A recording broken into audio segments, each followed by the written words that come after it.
I arrived at my parents' house on Christmas Eve with 3 bottles of wine tucked into my tote bag like peace offerings. The Bordeaux was for Dad, a splurge at $75, but he'd appreciate the gesture. Mom would enjoy the crisp Sancerre I'd found at a little shop near my apartment, and the third, an oaky California Chardonnay that I personally couldn't stand, was specifically chosen for Aunt Vivian and Grandma Eleanor. They preferred sweet, buttery wines that coated your tongue like melted vanilla ice cream. Wine diplomacy. That's what I called it. The careful selection of alcohol as emotional currency in a family where words often failed us. Snow was falling as I pulled into the driveway of the colonial-style home where I'd grown up, the kind with symmetrical windows and perfectly aligned shutters. The same Christmas wreath had hung on our front door for as long as I could remember, artificial pine with plastic berries that had faded from crimson to a muted rose over the decades. Mom refused to replace it because Grandma Eleanor had given it to her the first year she and Dad were married. "Family traditions matter, Natalie," she'd say whenever I suggested updating our holiday decor. I checked my reflection in the rearview mirror and reapplied my lipstick, Chanel's Rouge Allure in Pirate, a perfect red that had cost nearly as much as Dad's wine but made me feel armored somehow. My therapist would have a field day with that. Deep breath. You've done this before. You'll do it again. The front door opened before I could knock. Mom stood there, kitchen apron still on, flour dusting her forearms. At 58, her face showed the delicate lines of someone who smiled often, but worried more. "Natalie, finally, everyone's been asking when you'd arrive." I stepped into her embrace, inhaling the familiar scent of cinnamon and Shalimar perfume. "Traffic from the city was awful," I said, though in truth I'd circled the neighborhood twice, gathering courage. "But I brought wine." Mom's eyes lit up. "You always know just what to bring. Your father will love that Bordeaux." I followed her inside, the warmth enveloping me along with the soundtrack of my childhood holidays. Bing Crosby crooning from the speakers Dad had installed in the 90s, the clatter of pots and pans, and the unmistakable cadence of Aunt Vivian's laughter, theatrical and slightly too loud. The living room was a museum of Christmas past. The same ornaments hung on the tree, fragile glass balls and handmade crafts from elementary school, including my lopsided felt star from 3rd grade. Stockings with our names embroidered by Grandma Eleanor lined the mantel, and yes, there was mine, still squeezed between my younger brother's and my cousin Melissa's, though I hadn't lived here in 15 years. "Look who finally decided to join us," Aunt Vivian announced from her perch on the sofa. At 62, she maintained the polished appearance of someone who believed aging was optional. Her blonde hair was freshly highlighted, her sweater cashmere, her makeup perfect. Grandma Eleanor, 84 and shrinking but still imperious in her wingback chair, peered at me over reading glasses that hung from a beaded chain around her neck. "Natalie, dear, you look professional." I recognized the pause, the subtle shift in tone. In Grandma's vocabulary, professional was not entirely positive when applied to a woman. It implied a certain coldness, a deviation from the natural order of things. "Thanks, Grandma, you look wonderful." I bent to kiss her papery cheek. "Well, I try to keep up appearances, even at my age. Your grandfather always said a woman should look her best, even if she's just going to the grocery store." She patted her perfectly coiffed silver hair. "You've lost weight? Are you eating?" "I eat fine, Grandma." "The city lifestyle," Aunt Vivian chimed in, shaking her head. "All those trendy diets and fancy coffees." I bit back the retort that bubbled to my lips. "I run a department of 15 people. I haven't had time for breakfast most days this month." "Wine, anyone?" I offered instead, pulling the Chardonnay from my bag with practiced cheerfulness. "Oh, you brought the good stuff." Aunt Vivian clapped her hands together. "Well, I suppose that's the advantage of your lifestyle. Disposable income." I smiled tightly and escaped to the kitchen, where Mom was sliding another tray of cookies into the oven. "Need a hand?" I asked, setting down my bag on the counter. "You could start on the cranberry sauce." Your father's in the den watching football with the boys. The boys being my 33-year-old brother Mike and his son Tyler, who at 7 was obsessed with dinosaurs and Nintendo Switch. Mike had married his college sweetheart Jen right after graduation. They'd settled in a suburb just 20 minutes from our parents, had Tyler, and were expecting their second child in March. Jen was in the formal dining room, setting the table with Mom's good china, her belly swollen beneath a festive red sweater with embroidered holly leaves. I grabbed a bag of cranberries from the refrigerator and began rinsing them in the colander. "How's work?" Mom asked, her tone casual in the way that meant she was fishing. "Busy. I just closed the Turner account last week. It's the biggest client we've landed this year." "That's nice, honey." Her voice held the same enthusiasm she'd shown when I'd gotten a participation ribbon in 5th grade track. "Did you see Melissa's engagement announcement on Facebook? Such a beautiful ring. They're thinking June for the wedding." Melissa, my cousin, 3 years younger than me, and now on track to complete the trinity of feminine accomplishment: marriage, mortgage, motherhood. I saw. It's lovely. You're still seeing that. What was his name? The architect? Daniel. And no, we broke up in September. 3 months ago, but who was counting? Not me. Certainly not the part of me that still checked his Instagram at 2 in the morning. Oh. Mom's shoulders slumped slightly.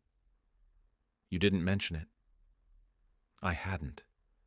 There had been a time when I shared everything with my mother, every heartbreak, every hope. But somewhere along the way, I'd learned that my disappointments became her disappointments, amplified and reflected back at me with an intensity I couldn't bear. So I'd started keeping things to myself, selective sharing that preserved both our dignities. "It wasn't serious," I lied, "just one of those things." "Well, there's always someone new around the corner," she said brightly, "especially for a pretty girl like you." I was 34, not exactly a girl anymore. I dumped the cranberries into a saucepan with sugar and orange zest, trying not to think about the fact that Daniel and I had actually discussed marriage, how he'd mentioned looking at rings, how suddenly, after meeting my family at a 4th of July barbecue, he'd started pulling away. "Your family's nice but intense," he'd said afterward. "Your aunt asked me about my 401k within 5 minutes of meeting me." "Is Tyler still into dinosaurs?" I asked, changing the subject. Mom brightened. "Oh, you should see his collection. Mike and Jen got him this massive T-Rex for his birthday that roars and everything. He's going to be a paleontologist, he says." I smiled genuinely at that. Tyler was the best part of these gatherings, curious, affectionate, and blissfully uninterested in my relationship status or career choices. The evening progressed predictably. We ate appetizers in the living room, spinach dip in a hollowed-out bread bowl, a cheese plate I'd brought from an artisanal shop near my apartment, and the infamous Christmas pickles that no one liked, but Grandma insisted on serving because they'd been part of her own childhood holidays. Dinner was scheduled for 7, which left several hours of mingling and catching up. I nursed a glass of Pinot Noir, my private stash, while fielding the usual questions. "Still at that marketing firm?" From Uncle Steve, Aunt Vivian's husband, who believed anything involving social media wasn't real work. "Yes. I'm a senior creative director now." "Huh. What's that mean exactly?" "I oversee brand strategy and campaign development for our clients." He nodded vaguely. "Is there good money in that sort of thing?" "It pays the bills," I said, though in truth, my salary had crossed into the 6 figures 2 years ago. The city's so expensive, though. Mike says you could get twice the apartment here in the suburbs for what you pay. I like being able to walk to museums and restaurants. Sure, sure. When you're young, that makes sense. Eventually, though. He let the sentence hang, the implication clear. Eventually, I'd want a yard, a garage, a husband, 2.5 kids. Eventually, I'd want what everyone else seemed to want. I excused myself and found Tyler in the den, sprawled on the carpet with a massive illustrated book of prehistoric creatures. "Aunt Natalie!" He jumped up and hugged me around the waist. "Did you bring me anything from the city?" I grinned and pulled a small wrapped package from my pocket. "Maybe." He tore into it eagerly, revealing a fossilized shark tooth I'd found at a natural history shop. Woo! Is it real? 100% authentic, millions of years old. He turned it over reverently in his small hands. This is the best present ever. Better than the T-Rex that roars? Way better. This was a real dinosaur. Actually, sharks aren't dinosaurs, they're fish, but they've been around since before dinosaurs. Tyler's eyes widened. So they're even older? That's so cool. I sat cross-legged beside him on the floor as he showed me his book, pointing out his favorite creatures, completely unfazed by the fact that I was wearing a cashmere sweater dress that cost more than his parents probably spent on a month of groceries. Children had that wonderful ability to see you simply as you were, without the complicated overlay of expectations and judgments. "Dinner!" Mom called from the dining room, and the spell was broken. I took my assigned seat between Mike and cousin Melissa, directly across from Grandma Eleanor and Aunt Vivian. Mom had arranged the table this way for years, the elders facing the younger generation as if we were at some sort of tribunal. "Before we eat," Dad announced, standing at the head of the table, "I'd like to say how wonderful it is to have everyone together. Family is what matters most, especially at Christmas." Glasses clinked, amens were murmured, and the feast began. Turkey with all the trimmings, each dish a replica of the year before and the year before that. The sameness was both comforting and suffocating. Conversation flowed around me. Mike's promotion at the insurance company, Melissa's wedding plans, Tyler's school achievements. I contributed when appropriate, asked the right questions, complimented the food. "Natalie, have you thought about freezing your eggs?" Aunt Vivian asked suddenly during a lull, her voice carrying across the table. A piece of turkey lodged in my throat. I reached for my water glass, taking a long sip as every eye at the table turned to me. "I read an article about career women doing that now," she continued, oblivious to, or perhaps enjoying my discomfort. "Since you're, what, 35 now?"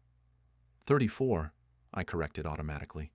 "Well, either way, the clock is ticking. And with your lifestyle, my lifestyle." The words came out sharper than I intended. You know, the city, the career, all that running around. It's not conducive to meeting someone and settling down, but you might want children someday, when you're ready to slow down. "If I decide I want children, I'll figure it out then." My tone was measured, reasonable, the voice I used in difficult client meetings.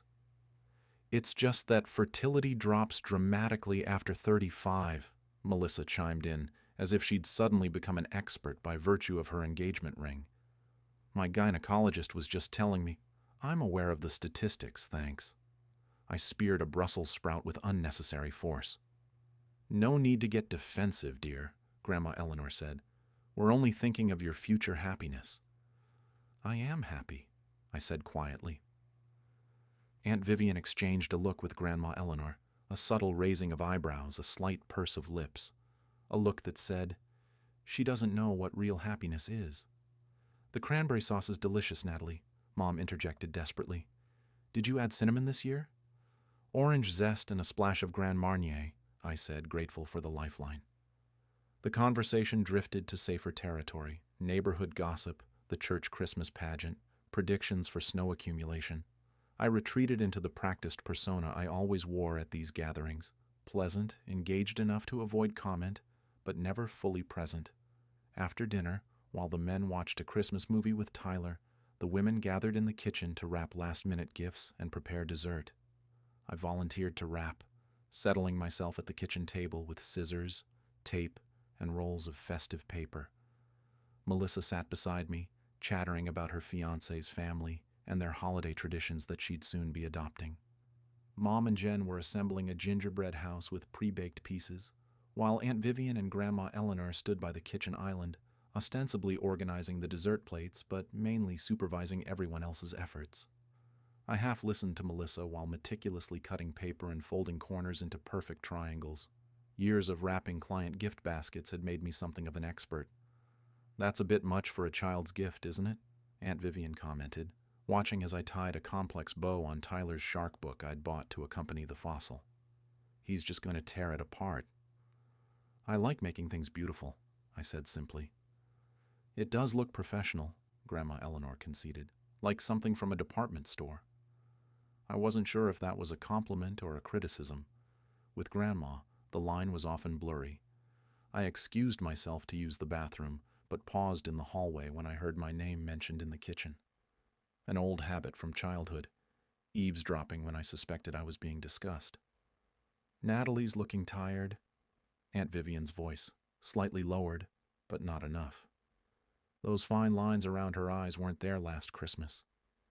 The city does that, Grandma Eleanor replied. All that pollution and the stress. Not natural for a woman her age to be living like that. I worry about her, Aunt Vivian said. All alone in that apartment. She's not alone, Mom's voice defensive. She has friends. Her work keeps her busy. A dismissive sniff from Grandma. Work isn't company on a cold night. Neither are those Instagram photos she's always posting. Museums and restaurants and whatnot. Everything about her is fake, Aunt Vivian said, her voice dripping with a pity that felt worse than outright meanness. No husband, no kids, just Instagram and wine. A pause, and then Grandma's voice, slightly amused. Well, at least she brings good wine. They laughed. Aunt Vivian's throaty chuckle, Grandma's delicate titter. Even Mom's voice joined in, though hers sounded strained.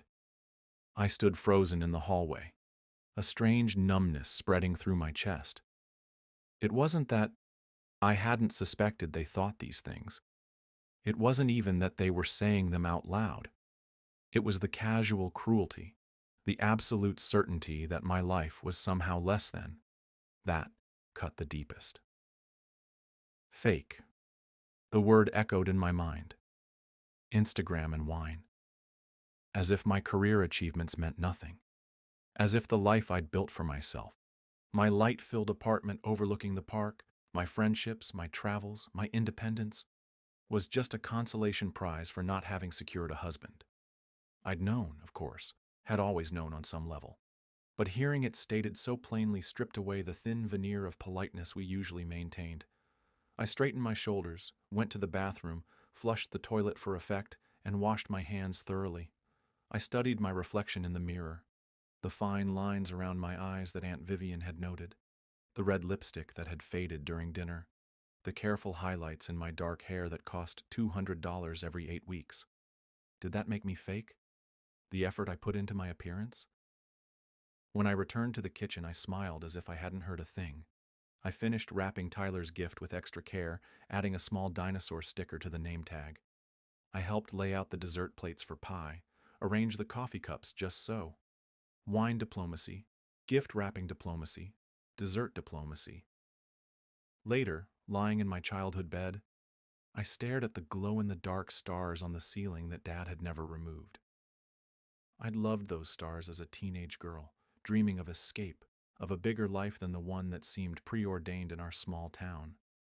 I'd achieved that escape, had built that bigger life. Yet here I was, back in this twin bed with its floral comforter, feeling just as small and misunderstood as I had at 15. Everything about her is fake. No husband, no kids, just Instagram and wine. The words played on repeat in my mind as I drifted into fitful sleep. Christmas Day passed in a blur of gift exchanges, more food, relatives dropping by. I maintained my pleasant mask, complimented everyone's gifts, took my turn in the kitchen, played board games with Tyler. I was present, but not present, a skill I'd perfected over years of family gatherings. It had started when I was young. As a child, I'd been sensitive, quick to tears, easily wounded by Grandma's critical comments or Aunt Vivian's backhanded compliments. "You're too thin-skinned," Mom would say, smoothing my hair when she found me crying in my room after Grandma had criticized my posture or my choice of dress. They mean well. That's just how they show they care. I'd believed her then, had spent years contorting myself to fit the narrow parameters of what my family considered acceptable. Being pretty but not vain, smart but not too opinionated, successful but not ambitious. I'd learned to deflect comments about my single status with self-deprecating jokes, to change the subject when conversations veered toward my biological clock. Wine diplomacy, gift wrapping diplomacy, the diplomacy of swallowing your words until they hardened into a stone in your stomach. "You're quiet today," Mike said, finding me alone in the den after dinner. Everyone else was in the living room, watching Tyler demonstrate his new electronic gadgets. "Just tired," I said. "End-of-year deadlines at work." He nodded, settling into Dad's recliner with a beer. "How is work?" "Really?" I looked at my brother, his kind face, the premature gray at his temples, the softness developing around his middle. He seemed genuinely interested, and I suddenly realized how rarely we actually talked. "It's good. Challenging. I'm up for a promotion to executive creative director next year." "That's amazing, Nat, seriously." "Thanks." "You know, sometimes I envy you," he said, surprising me. "Your freedom, the interesting work you do." I laughed. That's not the typical family response. Usually it's poor Natalie, still single, married to her job. He had the grace to look embarrassed. "Yeah, well, not everyone understands that different lives can be equally fulfilling." "Are you?" "Fulfilled, I mean." The question slipped out before I could stop it. He considered this, taking a sip of his beer. "Mostly. I love Jen, love Tyler. The new baby's exciting, but sometimes—" He shrugged. "Sometimes I wonder what else is out there, you know? What I might have done if I hadn't settled down so young." His honesty touched me. "Maybe. But your grass seems pretty green, Nat. Don't let anyone tell you otherwise." Impulsively, I hugged him. "When did you get so wise?" "Probably around the time Tyler started asking existential questions at bedtime." He grinned. "Seriously, though, I wish you'd visit more. Not just holidays. Tyler adores you." "I will," I promised, though we both knew it was unlikely. The gravity of family was strongest during holidays, when tradition demanded attendance. The rest of the year, it was easier to make excuses, work commitments, travel, the general busyness of life. On December 26th, I made my escape, citing an urgent work project that couldn't wait. It wasn't entirely a lie. I did have deadlines looming in January, but mostly I needed to retreat to my own space, to shed the persona I wore around my family like an ill-fitting coat. The drive back to the city was quiet, snow falling gently. I played no music, needing the silence after days of constant conversation and Christmas songs. My apartment welcomed me with its cool minimalism, so different from the cluttered warmth of my parents' home. No Christmas tree here, just a small potted Norfolk pine on my coffee table, adorned with a single silver ornament, a gift from my friend Sophie, who understood my complicated relationship with the holidays. I poured myself a glass of wine, a robust Syrah from my personal collection, not chosen for anyone else's palate but my own, and settled on my sofa, looking out at the city lights. Snow collected on my balcony railing, pristine and untouched. Over the next few days, I lost myself in work, grateful for the distraction. I declined invitations to New Year's Eve parties, opting instead for takeout and Netflix. At midnight, I opened my balcony door and stood in the cold air, listening to the distant cheers and fireworks welcoming 2025. New Year's Day dawned bright and clear. I made coffee and scrolled through social media. There was Melissa, posting pictures of her fiancé kissing her at midnight, engagement ring prominently displayed. Mike and Jen with Tyler, the three of them, soon to be four, in matching pajamas. Mom and Dad at their friend's annual party. Dad's arm around Mom's waist, both of them smiling broadly. And then a post from Aunt Vivian.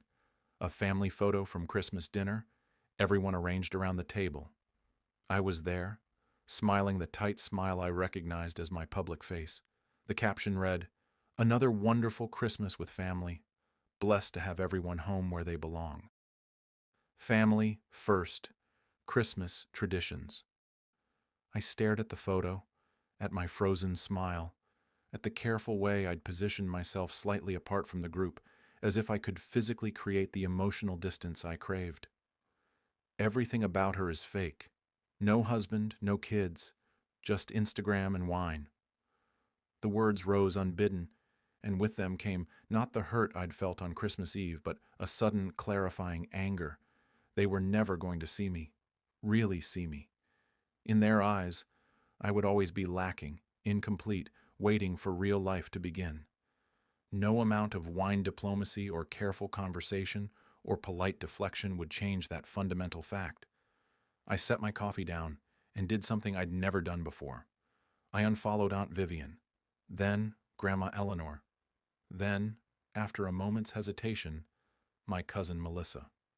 I didn't block them. That felt too dramatic, too final. But I removed their constant presence from my daily digital life.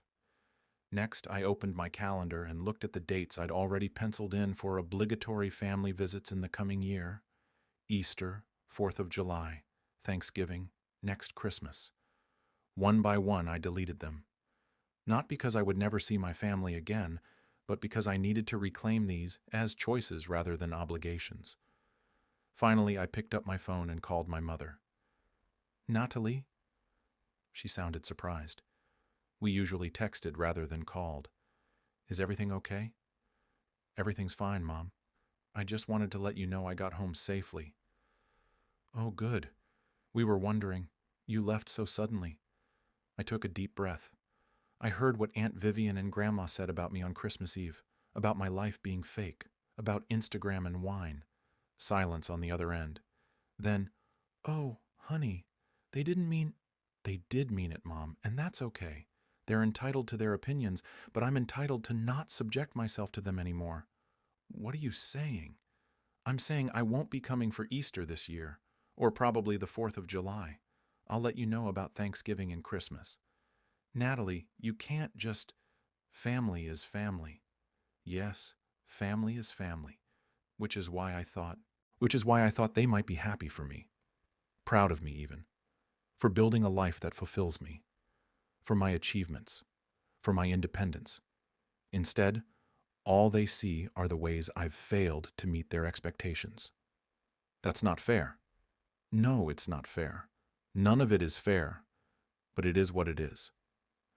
"What about your father?" "Tyler? What about me?" I softened my tone. "You and Dad and Mike's family are welcome to visit me anytime. I have a guest room. You've used it exactly once in 5 years. My door is always open." "It's not the same." "No, it's not, but it's what I can offer right now."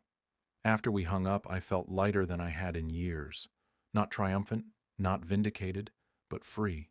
I'd spent so much of my life trying to earn approval from people who were fundamentally incapable of giving it, not because they were bad people, but because they simply couldn't comprehend a life that looked different from their own. I thought about the wine I'd bring next time I saw them, if there was a next time in the foreseeable future. No more carefully selected bottles chosen for others' palates. No more diplomatic offerings. If I brought wine at all, it would be wine I loved.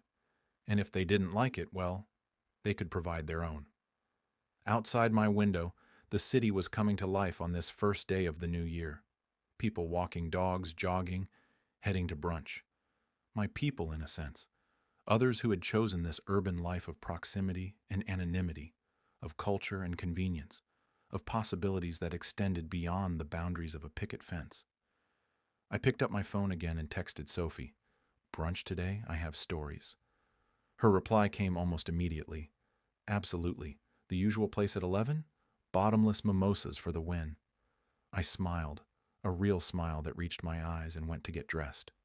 My life wasn't fake. It was gloriously, authentically mine. And for the first time in 34 years, I was done apologizing for it.